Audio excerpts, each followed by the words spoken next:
சிறு குறு நடுத்தர நிறுவனங்களுக்கு பிணையில்லா கடன் உச்சவரம்பை 2 மடங்காக உயர்த்துவதாக இந்திய ரிசர்வ் வங்கி அறிவித்துள்ளது பெரும் வரப்பிரசாதமாக பார்க்கப்படுகிறது.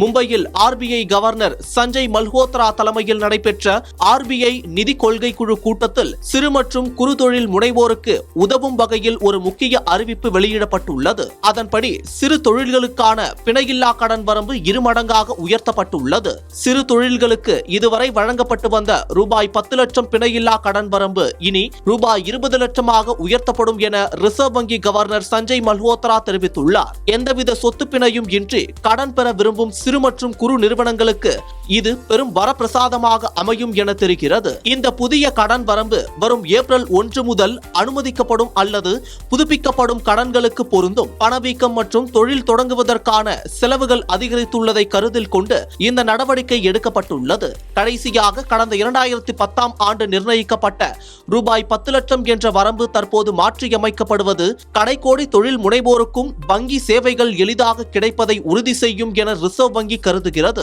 சர்வதேச அளவில் புவிசார் அரசியல் பதற்றங்கள் அதிகரித்தாலும் இந்திய பொருளாதாரம் சரிவை காணாமல் சீராக மேல் நோக்கியே சென்று வருவதாக பல பொருளாதார நிபுணர்கள் தெரிவிக்கின்றனர்.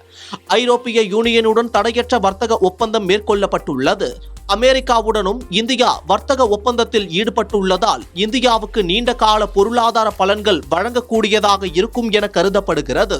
வங்கிகளுக்கு ரிசர்வ் வங்கி வழங்கும் குறுகிய கால கடன்களுக்கான வட்டி விகிதம் மாற்றமில்லாமல் 5.25% தொடரும் என தெரிவிக்கப்பட்டது. மேலும் ஆர்பிஐ நிதி கொள்கை குழுவின் அடுத்த கூட்டம் ஏப்ரல் 6 முதல் 8ஆம் தேதி வரை நடைபெறவுள்ளது குறிப்பிடத்தக்கது.